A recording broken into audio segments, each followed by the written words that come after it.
2023년 7월 10일자 surf타임즈를 진행하도록 하겠습니다. 구독, 좋아요는 제게 큰 힘이 되겠고요. 필요하시면 1.25배속이나 1.5배속을 보시기 바랍니다. 전면에 나와 있는 배경 화면을 다음에서 제가 인용을 했습니다.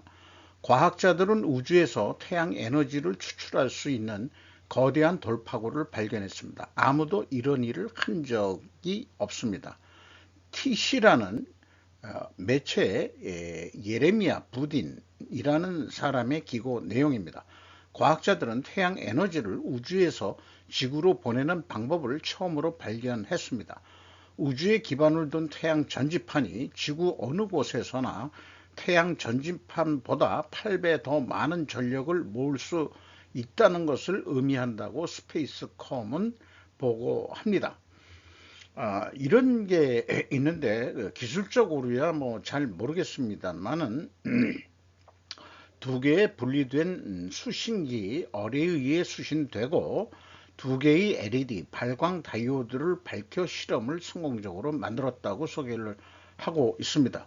우리가 아는 한 그 누구도 값비싼 단단한 구조를 가지고도 우주에서 무선 에너지 전달을 보여준 적이 없다 라고 우주기반 태양열 발전 프로젝트의 공동 책임자인 알리 하지미리가 성명에서 말했습니다. 그러니까 우주에서 얻은 전기를 무선으로 전기를 보낼 수 있다는 거죠. 이게 원래 테슬라인가 그 사람이 에디슨하고 전기 얘기할 때 충분히 입증이 된 그런 방법으로 저도 상식적으로 좀 본 적이 있습니다.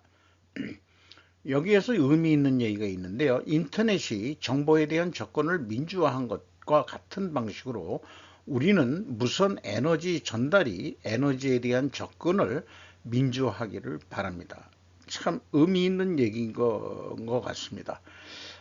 산업을 유지하기 위해서든 이제 이 문명화된 우리 인류가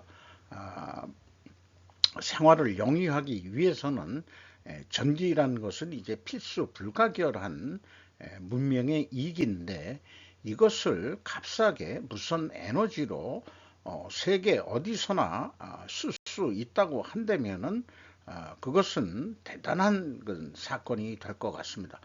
그래서 미래 세계가 어떻게 변할지 매우 궁금해집니다. 이 옐런 언니의 이제 행보가 일단은 중국 행보가 끝나가지고 가기 전부터 나온 내용들 또 가고 나서 나온 얘긴들 크게 예측하는 거하고서 변함은 없었던 것 같지만 한번 또 정리를 해보는 그런 편집을 해봤습니다. 옐런 의장은 중국에서 생산적인 회담을 한 후에도 중대한 의견 불일치가 남아 있다고 말합니다. 어떤 방문도 우리의 과제를 해결하지 못합니다. 라는 부제가 또 있네요. BBC 뉴스는 미중 관계 한 걸음 논의 제닛 옐런이라고 제목을 붙여서 캐서린 암스트롱이라는 사람이 보도 얘기하고 있는데 여기에서 의미 있는 표현은 국가들이 편을 들도록 강요하는 경제가 아니라고 말했습니다. 미국이. 그런데 우리는 일본이나 한국은 미중 경쟁이 하면서 어느 편이 한편 서로하고 강요를 당하고 있다는 뉴스 메시지들을 우리는 한국 언론을 통해서 많이 받았죠. 그래서 경중안미 말도 안 되는 소리다 했는데 며칠 전에도 얘기했습니다만은 경중안미는 우리는 하면 안 되고 미국은 해도 되는 게 이 힘이 지배되는 세상의 룰이다 이렇게밖에 인식을 할 수가 없는 거죠. 옐런 여사는 미국이 중국의 불공정한 경쟁 관행에 맞서 싸울 것이라고 말했다. 중국 재무성은 중미 경제 무역 관계의 본질은 상호 이익이며 윈윈이라며 무역전쟁에서 승자는 없다고 밝혔다. 그럴까요? 윈윈이 국가 간에 있을까요? 그런 의문을 좀 들어봅니다. 그럼에도 불구하고 정치적 긴장에도 불구하고 사실상 양국 간 무역은 3년간 연속 성장했다. 그런데 이게 인플레이션도 그 반영이 된 거라고 저는 그렇게 생각을 해 봅니다. 또 우리나라 위키코리아 최문수 기자는 미 옐런 장관 중과 디커플링 추진 안하 공급망 다양화 추진 디커플링 중국과의 디커플링이 아닌 공급망 다양화를 추진한다고 재차 밝혔다. 공급망 다양화라는 게 다른 말로 하면 이제 디리스킹인데 9일 옐런 장관은 기자회견에서 중국과의 디커플링을 추진하지 않는다고라며 디커플링과 공급망 다양화는 분명히 구별된다고 말했다 했습니다. 디커플링은 양국의 재앙이 될 것이며 세계를 불안정하게 만들고 실행할 수도 없다고 전했습니다. 그는 다른 나라의 한쪽의 편을 들도록 하지 않겠다고 강조했다. 우리나라 뉴스에도 이런 부분은 빼지 않고 보도를 하고 있죠. 그리고 중국의 새 경제팀과 내구성 있고 생산적인 대화 채널을 만드는데 이번 방문의 의미가 있었다고 소개했다. 사실상 옐런 재무장관의 방중으로 인해 가지고 중국은 새 경제팀을 짰다는 게 미국의 바로 그 영향력이 아닌가 이런 생각을 해보게 됩니다. 그리고 CNN 제니퍼 헨슬러라는 기자의 보도 내용은 뭐 똑같은 거의 비슷한 얘기예요. 그 분리를 추구하지 않고 양국의 재앙적이고 세계가 불안정한 존재가 되지 않기 위해서 디커플링은 하지 않을 것이다 이런 얘기하고 마찬가지로 공급망 다양화를 얘기를 하고 있습니다. 그리고 표적 국가 안보 조치를 취하는 것 사이에는 중요한 차이가 있다. 이렇게 정치하고 일부 연결해서 표현을 했습니다. 그래서 그러니까 미국은 국가 안보 이익과 동맹국들의 이익을 보호하기 위해 여기 동맹국은 한국만 생각해 보자고요. 일단은 표적된 행동을 계속할 것이며 이러한 행동이 투명하고 좁은 범위에 있으며 그 다음에 요거 이제 기억이 잘 안 납니다. 안 보이는 것은 그 몇 가지 목표로 하고 있다 이렇게 얘기했어요. 그래서 편들기 표현을 한국 언론에서 우선 강조하는 것만 좀 보입니다. 검은 백조는 잊어버려요. 투자자들은 지정학적 리스크 슈퍼사이클을 이해합니다.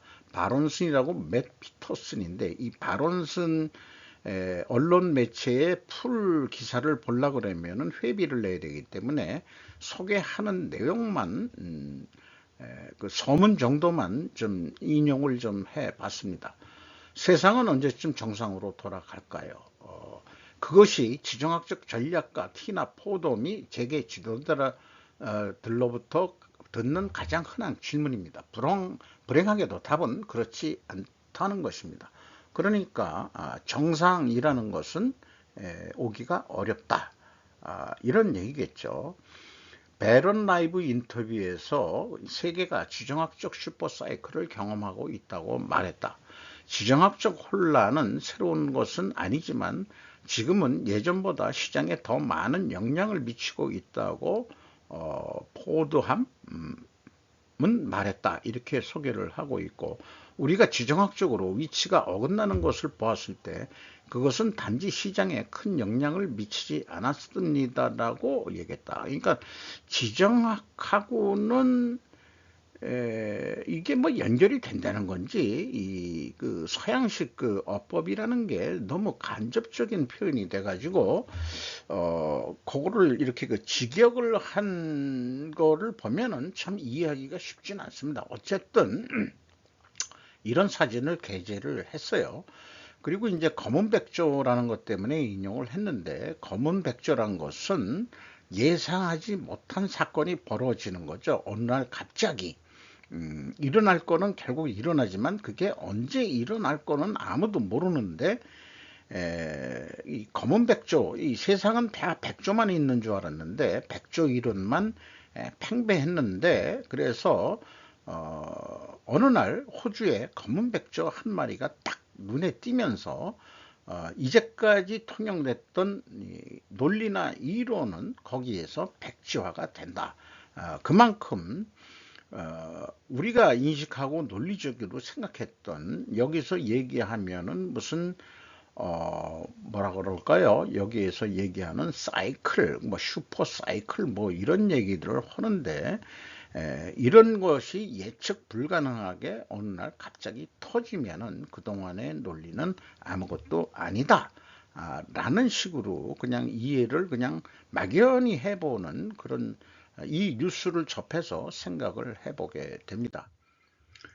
옐런의 중국 여행은 예, 요게 왜 갑자기 끊겼나 모르겠네. 옐런의 중국 여행은 의심이 여지없이 팬이 PBOC를 책임지게 합니다. 자, 팬이라는 게 이제 여기 저기 판모의 이름이고요. PBOC는 중국 인민중앙은행인 거죠.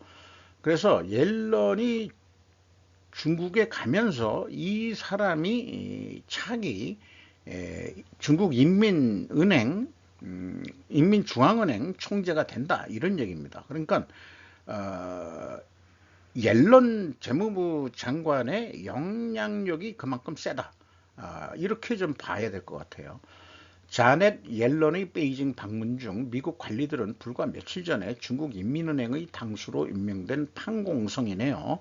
역할에 대해 혼란을 야기했습니다. 그녀의 방문이 끝날 무렵 한 가지는 분명했습니다. 그는 이제 중앙은행의 책임자가 되었습니다. 옐런이 이 사람을 진급시켜 준 거나 마찬가지 같네요. 이렇게 생각이 됩니다. 이 사람은 과거 3조 달러의 외환 보유액을 관리하는 국가의 외환관리국의 책임자였다. 그러나 중국은 아시다시피 어떤 그 조직의 수장이라도 공산당 서열에 못 들어가면은 별 볼 일 없는 건데, 이 사람이 그 중앙은행 총재가 되면서 꼭 또한 작년 시진핑 3기가 될 때도 중앙위원회인가 뭐 그런데 이름도 못 넣었던 사람인데, 거기에까지 이제 그 이름을 넣고 이제 영향력을 행사할 수 있는. 근데 가만 보면은 퇴임한 류호 부총리, 옐런 장관이 가서 이 퇴임한 류호 부총리, 그 다음에 중앙은행장 뭐 이런 사람들하고도 대화를 했대는데, 가만 보면은 이 발탁되는 사람들이 결국 미국 하버드 대학 이런데 미국 유학파들이 선발이 되고 있다는 게 저는 큰 의미가 있다고 생각합니다. 그러니까 그 정치 외교적으로는 대립관계가 있더라도 그 금융 경제적으로는 뭔가 그 인맥들이 서로 연결이 되는 것 같다 하는 느낌을 지울 수가 없습니다. 중국 떠나는 미 재무, 새로운 중경제팀과 소통 채널 구축했다. 뭐 앞서도 그런 얘기가 있습니다만 뉴스완의 얘긴데요. 이게 중복적인 얘기가 될 것 같습니다. 개방적이고 자유로우며 공정한 경제를 원한다며 각국이 어느 한쪽 편을 들도록 강요하는 경제는 원하지 않는다고 강조했습니다. 우리나라 언론은 이런 그 편들지 않기, 이런 거에 뭔가 의미를 두고서 이렇게 얘기를 하고 있는데, 아마 그 중국 쪽에 친한 모양이죠. 그래서 이런 얘기를 하고 있는데, 이런 뉴스를 소개하면서도 저 개인적으로는 아니다. 이 반중의 생각은 계속 우리는 가져가야 된다. 정치 경제적으로나 저는 그렇게 생각하는 입장입니다. 중국 제1의 국제파 이코노미스트가 미국의 경제 안보 전략의 충고, 우리는 지정학 때문에 살고 있는 것은 아니다라고, 뭐 47 뉴스라는 데서 일본어판입니다만은 이 사람이 그 중국 국제경제교류센터의 주민부이사장이라고 했는데 올해 일본 방문했는데 교도통신하고 인터뷰에 응했다. 이렇게 얘기를 하고요. 이 사람은 과거 중앙은행의 부총재도 맡았고 국제통화금은 부총재를 맡은 경력도 있는 국제파다 이렇게 소개를 하고 있고요. 주제는 중국 경제의 상황에서 미중 갈등까지 다양하지만 특히 다음 발언이 인상적이었다라고 소개를 하고 있습니다. 결국 우리는 주장학 때문에 사는 게 아니라 먹기 때문에 보다 좋은 생활을 하기 때문에 살고 있는 것입니다. 요거 저 개인적으로는 해석하기가 좀 어렵네요. 중요한 것은 중국이 이러한 논리로 국제사회를 설득하며 미국 주도의 중국 포위망을 대항하려 한다는 점입니다. 이 표현이 미국 주도의 중국 포위망을 대항하려 한다는 거죠. 이렇게 교도통신의 다케구치 켄지는 해석을 했답니다. 중국 앞으로 5년 5% 성장한다고 자부를 하고 있고요. 그동안에 이 세계의 트로이카, 사회 간접 자본 투자, 부동산 투자, 그 다음에 수출, 이제는 모두 의존할 게 없어 돼 있어서 중국 경제가 나가야 될 길은 국내 소비 확대와 제조업의 디지털화, 카본 뉴트럴, 이러한 거, 온실가스의 실질 배출 제로, 요거 세 가지로 즉 경제의 구조 전환이라고 앞날을 예상하고 있답니다. 경제 구조의 전환에 위기감은 있다라고 또 표현은 하고 있습니다. 이 사람이 이제 그 주민이라는 사람인데 머리 짧게 깎고 이렇게 그 보니까 나이가 저하고 동갑이네요. 동갑이네요. 누가 또 젊게 보이는지 모르겠습니다만은 연속해서 이거가 이제 중간 제목으로 충분히 의미 있는 제목인 것 같습니다. 중일이 세계 최대의 산업체인이다. 중국과 일본이 세계 최대의 산업체인이다. 한국 싹 빼버리네요. 국내 소비 확대가 최대의 과제. 합리성 없는 규제로 반도체는 공급과잉. 중국이 현재 직면한 최대 과제는 미국의 반도체 수출 규제다. 산업의 쌀로 불리는 반도체의 공급망에서 내쫓는다면 제조업의 정체를 면치 못한다. 이래 가지고 뭐 일본하고 또 협력해야 되는 거 아니냐 이런 쪽으로 몰고 가는 것 같아요. 국가의 안전 중시가 장기 인플레이션을 초래하다라고 얘기를 하고 있고 디리스크라는 말 자체가 정치가들이 산업체인의 디커플링이 불가능하다는 공통인식에 도달한다는 것을 의미한다라고 소개를 하고 있습니다. 그래서 아담 스미스의 이 경제론에서 얘기했나요? 자본론이죠. 자본론인가 하던 각국은 각자가 잘하는 것을 생산하면 자연적으로 경제가 유통이 된다 하는 것을 공산주의인 공산국가에서 자유자본주의가 왕년에 얘기했던 것을 읊조리고 있습니다. 뭔가 바뀌었어요. 그걸 전도됐다고 그러죠. 주장하는 게 세상이 이렇게 좀 변하는 것 같습니다. 나이가 여기에 있네요. 그러니까 덩달아서 제 나이까지 좀 오픈이 돼버렸습니다. 그래서 디커플링과 디리스킹을 얘기를 하는데 저는 스루풋 회계의 편집증 환자로서 다시 한번 말씀드리지만은 디커플링은 가능하다. 저는 그렇게 믿습니다. 디리스킹이 코스트 패러다임에서 벗어나지 못하는 개념이다. 디커플링을 하려고 했는데 원가 회계로 봐가지고는 도저히 안 되니까 디리스킹이라는 것을 위험 회피 쪽으로만 생각을 하는 것 같습니다. 자, 이 스루프 타임즈에서 일부러라도 스루프과 코스트 패러다임에 대해서 소개를 하고자 합니다.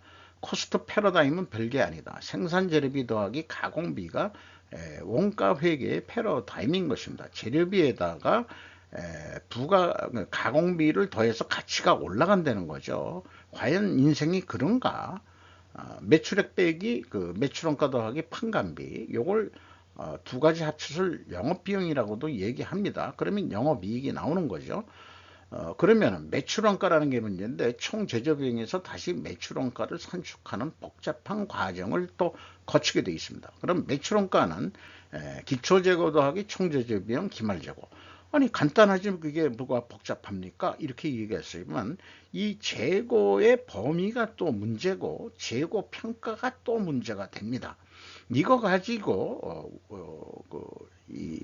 한 200년 동안 기업체들이 장난질을 해오고 있고 그 의도적이든 아니든 그렇게 됐던 게 현실이고 이 사고방식에서 못 벗어나면 디커플링이라는 것은 있을 수가 없겠죠.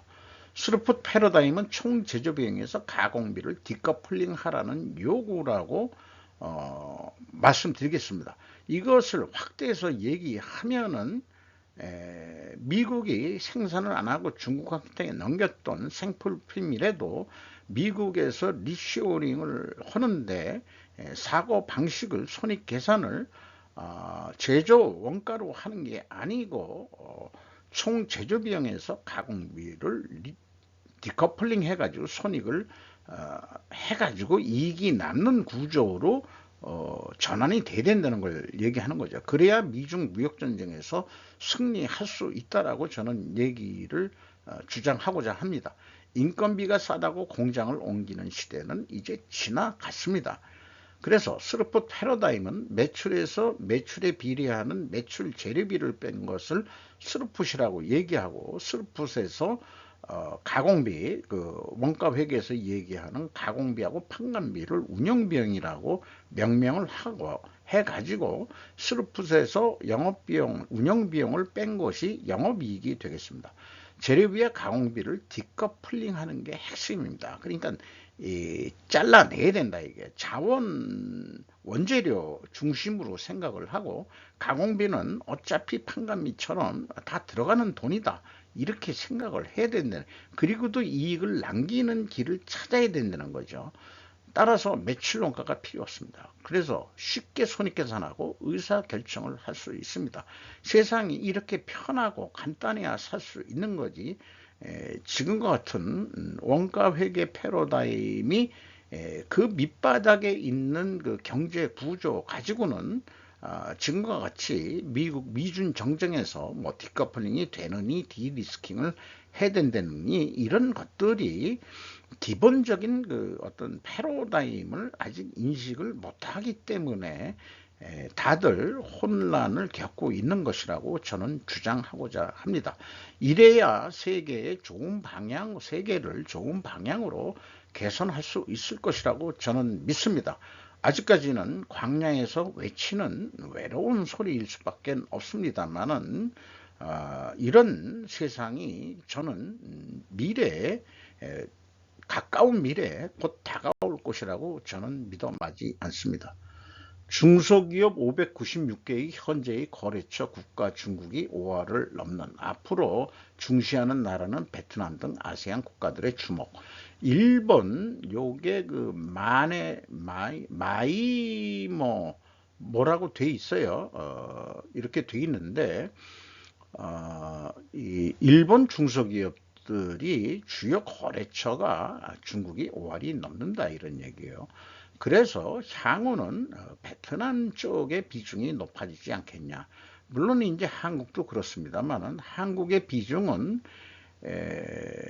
그 14.1%뿐이 안 되네요. 그리고 향후 무역 거래에서는 이제 한국은 빠져 있습니다. 중소기업입니다. 중소기업 거래.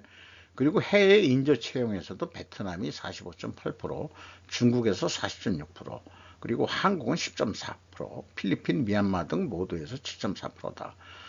이렇게 보면은 인재 채용도 사실 일본 중소기업 입장에서는 저임금 가지고 한국 인재를 갖다 쓰기는 어려울 거예요. 그러니까 인건비가 싼 동남아 시장 채용이라든지 무역 거래도 그런 쪽으로 할 수밖에 없는 거라고 생각을 합니다. 그 중소기업의 거래 비중에 한국이 좀 많이 떨어졌다는 것은 상대적으로 이미 옛날에 많이 들어와 있다. 이것을 또 우리는 인식해야 될 것입니다. 한국 경제 발전할 때 일본 그 중소기업들도 대거 먼 코리아라고 대거 많이 들어와 있습니다. 그런 기업들이 국내에 상장하지는 않죠. 일본 내에서는 상장했겠지만은 그런 일본의 그 어떤 그 중소기업들에도 무엇 코리아라고 상당히 우리나라에 이미 많이 들어와 있다는 것만큼은 우리가 인식을 해야 될 것이라고 생각을 합니다. 하나, K9 자주포 루마니아 수출 순풍 1차분 8천억 전망도 조선비주 정재원 군사 전문 기자 같습니다. 잘 될 것 같은데 그래서 기술 이전과 생산 현지화를 기반으로 한다. 그러니까 무기만 파는 게 아니고 상대적으로 2차 대전 후에 유럽들이 많이들 그 1, 2차 전쟁을 경험을 하면서 평화의식이 높아지고 EU까지 만들어가면서 또 나토, 루마니아도 이제 그 나토에 들어왔는 것 같아요. 그러니까 이제 한국하고 거래를 하는 것 같은데, 그동안의 그 산업 기반들이 많이 약화돼 가지고 참 아이러니하게도 남북 휴전 상태에서의 방위 수요에 따른 방위 산업 발전이 수출로 이어지는 아이러니를 지금 보고 있습니다. 우리는 세계 지정학적 정세 변화의 혜택을 보고 있다라고 또 표현할 수 있지 않을까 생각합니다. 하지만 기술 이전이란 거절할 수 없는 제한을 항의 방위 업체가 제시했기에 저는 가능하다고 봅니다. 미국이 어떤 그 고급 전투기를 팔면서 기술 이전 안 하죠. 그리고 뭐 그래서 안 해준 거는 우리가 어떻게 해서든지 어떻게 뭐 스파이 짓을 했는지 어떻게 했는지 국산으로 개발해 가지고 한 것도 많다는 얘기를 들었습니다.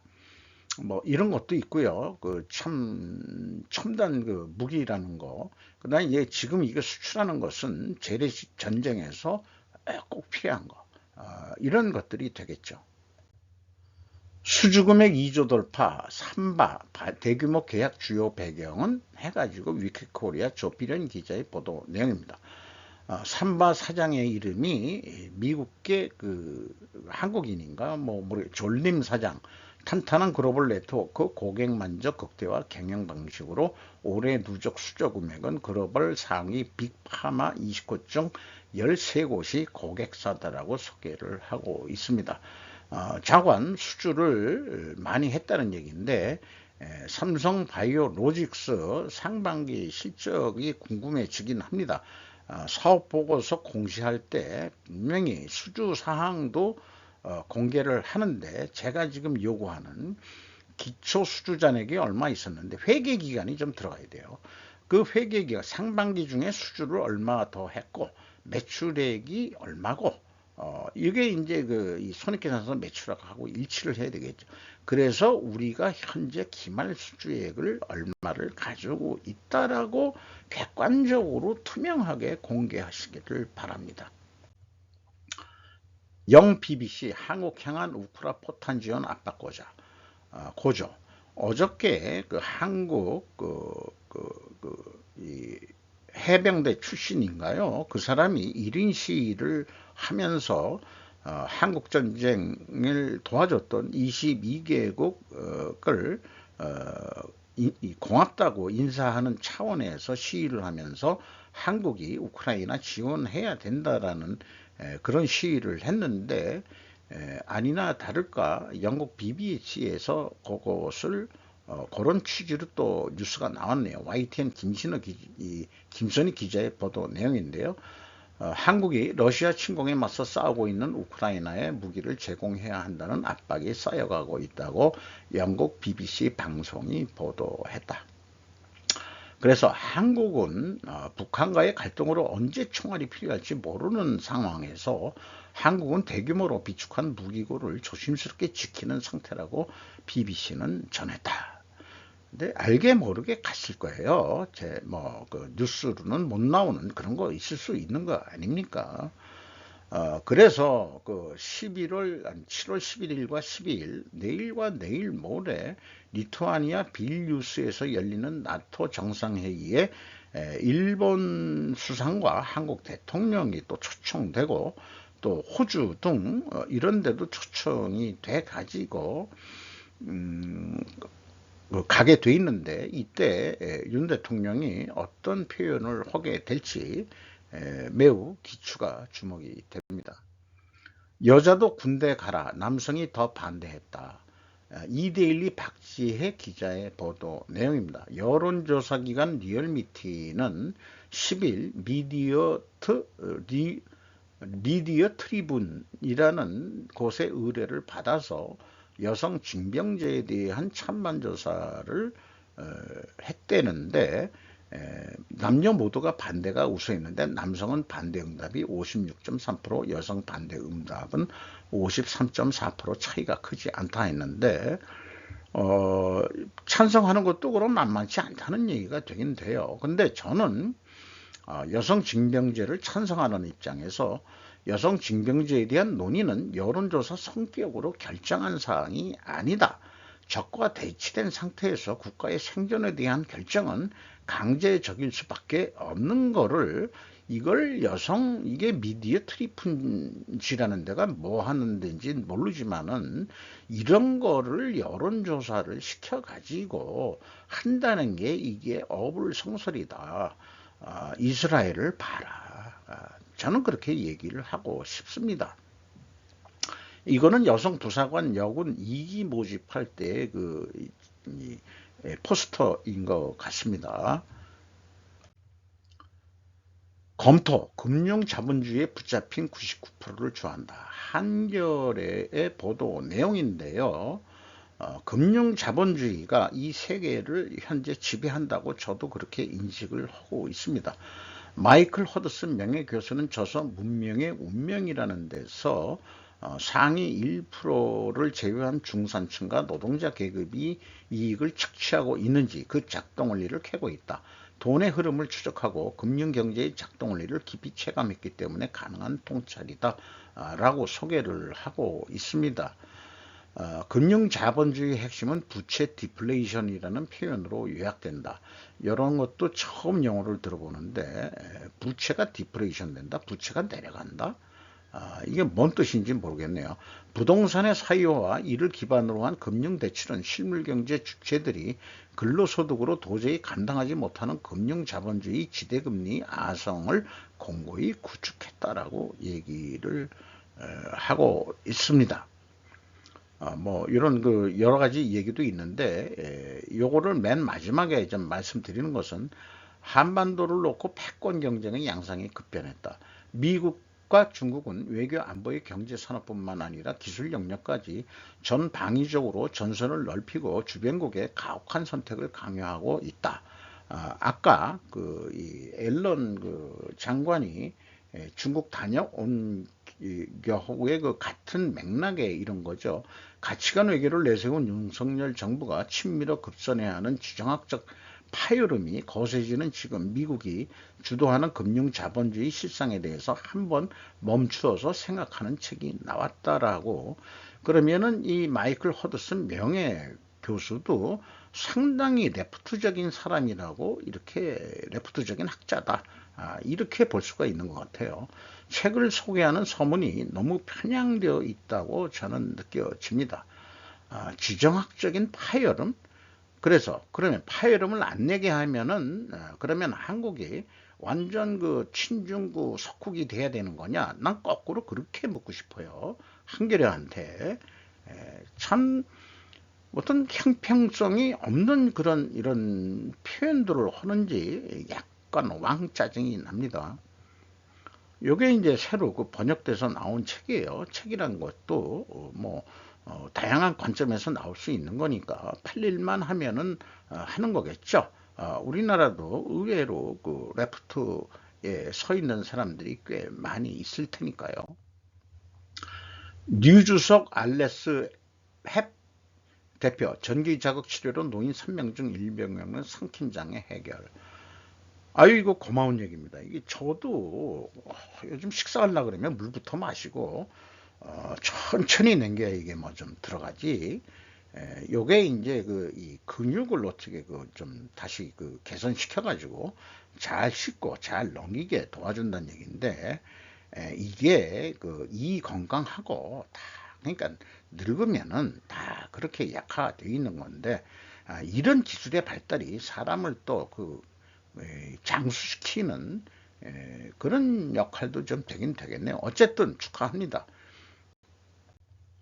KDI 한국경제 경기 저점 지나는 중 대외 불확실성 산성. 저점 진환 중이라고는 이제 저도 스루프 타임즈의 소제목으로 저성장 기조가 현재 한국의 뉴 노멀이다 라고 표현을 변경했습니다만은 이제 크게 경제 성장률 뭐 5% 6%라는 시대는 이제는 오기가 우리나라엔 어렵지 않겠느냐 하는 입장에서 저성장이라 하면은 성장해봐야 1, 2% 선으로 유지되는 거, 거기에서 3, 4%다 이러면은 뭐가 획기적인 사건이 한국에 나와야 될 것입니다. 그렇게 생각을 하고요.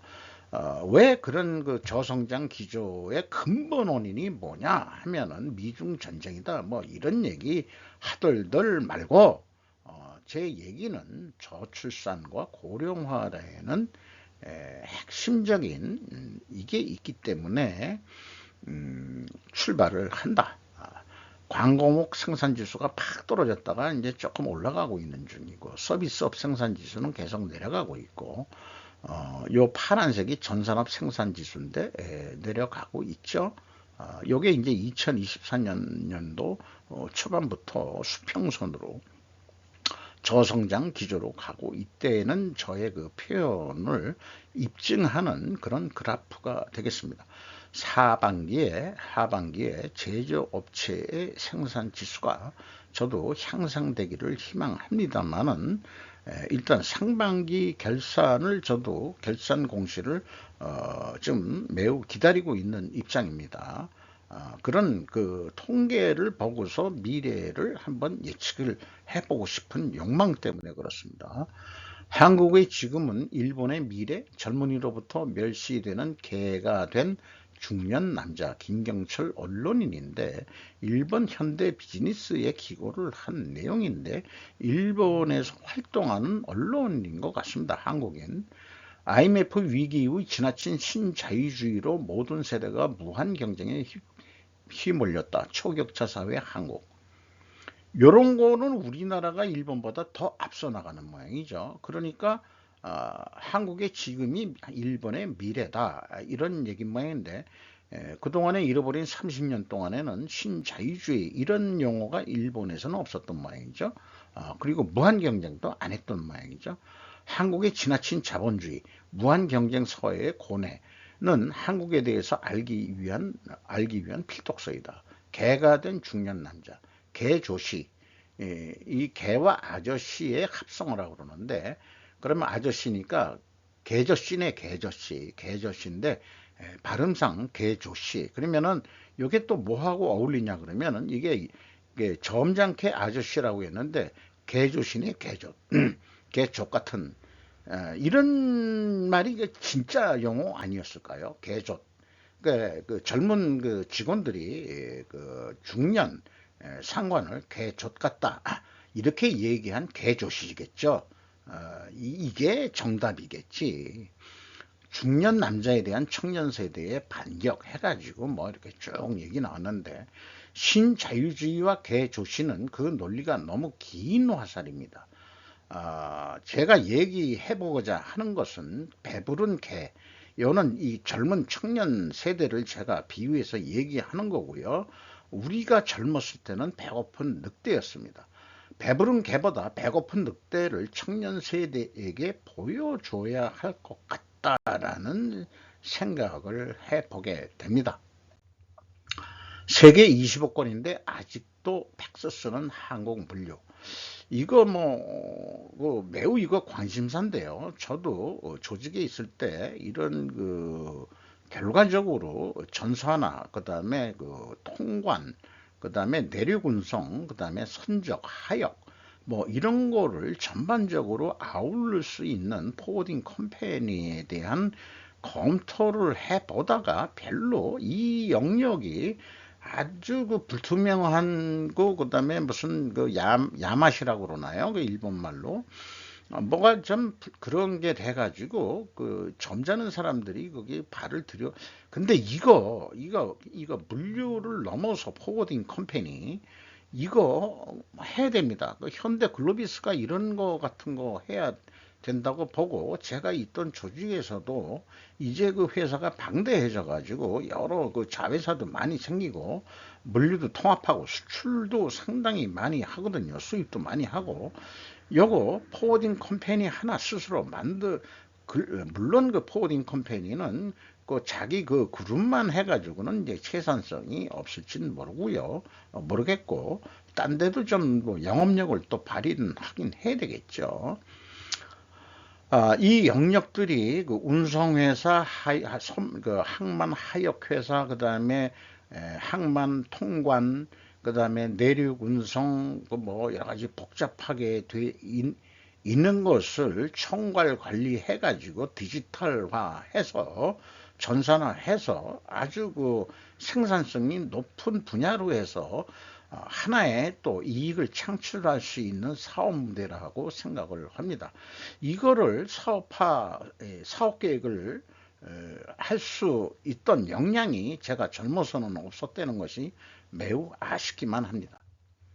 왜 일본은 야마토로 불렸는지 나라 이름을 둘러싼 뜻밖의 역사 해가지고 마츠오카 세이고라는 사람이, 일본 언론에서는 이런 다양한 뉴스도 나오고 있는데, 국호 일본의 성립, 저도 이거에 대해서는 한일 고대사 이런 등등을 공부를 하면서 아는데, 백제가 망해가면서 일본에 구원 요청을 해서 백제군과 왜군의 연합군하고 나당 연합군하고 붙었는데, 그게 학성의 해전이라고 되어 있는데 우리나라에서는 백강 전투라고 되어 있어요. 그게 금강 아니냐 이렇게 추정하는데, 아무래도 그렇게 조그만 데서 그렇게 수많은 인력들이 싸웠다고 봐지지가 않습니다. 그러니까 이 김부식의 삼국사기는 한반도에 이렇게 밀려 있는데 백제가 그렇게 작은 나라가 아니었다.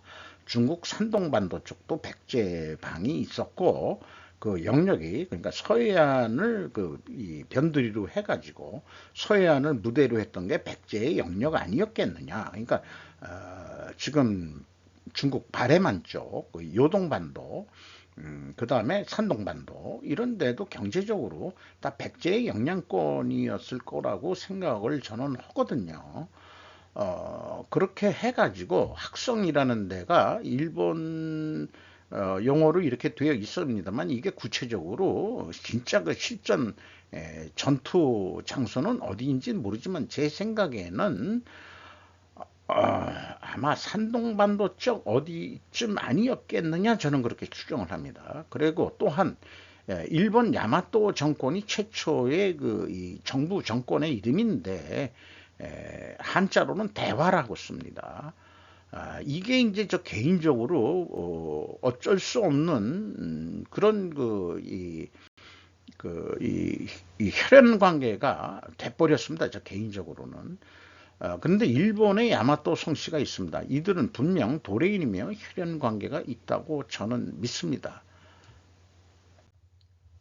극단적인 중국 공산당 같은 극단의 중국 날씨라고 표현을 해 봤습니다. 자, 이 중국이라는 나라가 이게 이런 뉴스를 볼 때마다 우리나라도 영향을 받습니다만은 상대적으로 우리나라는 축복받은 땅인 것 같다. 옛날 우리 먼 조상들이 앞날을 내다보고 지하자원도 별로 없는 이 한반도에 정착하게 된 것은 미래를 보는 앞날이 있어서 그런 거 아닐까라는 그런 희망을 좀 괜히 해 봅니다. 자, 이하 자료는 유명 유튜버 슈카월드가 일주일에 한 번씩 하는 방송인데 상당히 전문적이고 좋은 내용들이기 때문에 제가 기록으로서 정리한 내용들은 참고하시기 바랍니다. 이상 마치도록 하겠습니다.